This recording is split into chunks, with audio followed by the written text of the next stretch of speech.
ऋषि माथुर ने हमारी बेटी के साथ फेरे नहीं लिए थे, अंतिम संस्कार किया था उसका। मैं कौन वोट नहीं सुनूंगी अपने डैड के लिए। बात कीजिए बाबूजी। स्कैम से नहीं थे। चिल्लाओ सच बदलेगा नहीं। हमें कोई गलत काम नहीं, लेकिन आप क्यों समझेंगे? क्या पता है आपको कि ऋषि ने आपकी बेटी के लिए क्या क्या किया है, क्या क्या सहा है? पर आपको मेरी बातों पर क्यों विश्वास होगा, क्यों यकीन होगा?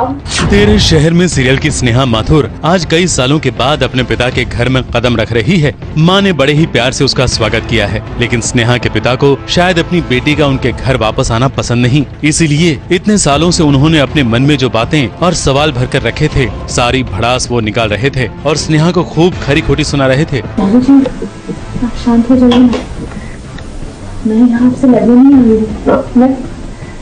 लड़ाई तो हम भी नहीं कर रहे, हम सिर्फ सच बता रहे हैं। हमने जख्मों को दबा कर रखा था, आज ही। स्नेहा ने अपने लिए कही हुई बातें खूब सही, लेकिन जब स्नेहा के पिता ने स्नेहा के मृत पति के बारे में खरी खोटी सुनाई तो वो सहन नहीं कर पाई। मैंने कहा था आपसे कि जो कुछ भी कहना है आप मुझसे करिए, मुझे बोलिए।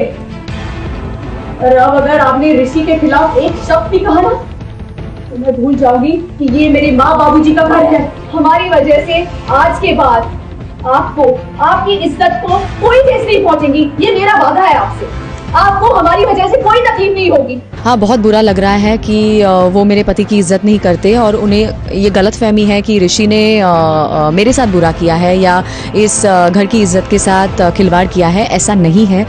इनका दिल पिघल गया है, पर मैं थोड़ा उसूल, थोड़ी पुरानी परंपराएं, थोड़े संस्कार, वो सबसे एडजस्ट नहीं कर पा रहा हूँ। ठीक ऐसा ही हाल अमाया का भी हुआ। उसने भी अपने नाना जी को मुंह तोड़ जवाब दिया। मैं अब एक और भी वर्ड अपने डैड के लिए नहीं सुन सकती। मेरे डैड ने बहुत हार्ड वर्क की, बहुत मेहनत की ताकि हम खुश रह सके, उनकी फैमिली खुश रह सके। उन्होंने कोई गलत काम नहीं किया, लेकिन आपको क्या पता, आप क्या समझेंगे? गुस्से में मैंने जाने क्या क्या बोले, मैं भूल गई हूँ। मेरे नाना होंगे, उनकी क्या एज होगी। इतना गुस्सा था मुझे। नाना जी ने फिर गुस्सा किया तो स्नेहा ने अपने परिवार का अपमान न सहते हुए प्रतिज्ञा ले ली कि वो अपने मायके में फिर से कभी कदम नहीं रखेगी। आज मैं ये कसम खाती हूँ, स्नेहा माथुर ये कसम खाती है, आज के बाद इस घर में मैं कदम नहीं रखूंगी, इस घर की तरफ मुड़कर भी नहीं देखूंगी। ये मेरा वादा रहा आपसे। चलो यहाँ से। मैं उम्मीद लेकर ही आई थी और ये आशा करते हुए इस घर में मैंने कदम रखा था कि बाबूजी हमें अपना लेंगे और सब ठीक हो जाएगा, लेकिन ऐसा नहीं होता और मेरी सारी उम्मीदों पर पानी फिर गया है। बहुत ही इमोशनल सीन था ये और बड़ा कठिन भी, लेकिन सारे कलाकारों ने बहुत ही आसानी से और पूरी एनर्जी के साथ इस सीन को पूरा किया। और हाँ, कहीं भी किसी ने गलती की कोई गुंजाइश भी नहीं छोड़ी। बाबूजी, गलत इल्जाम मत लगाइए।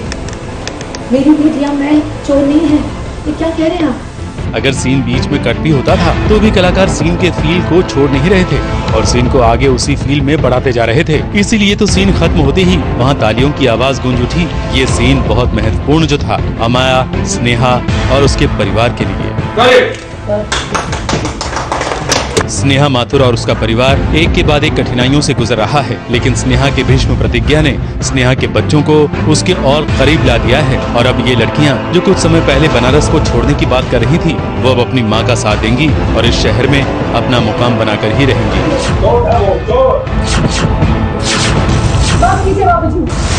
मुंबई से पारस कोठारी की रिपोर्ट।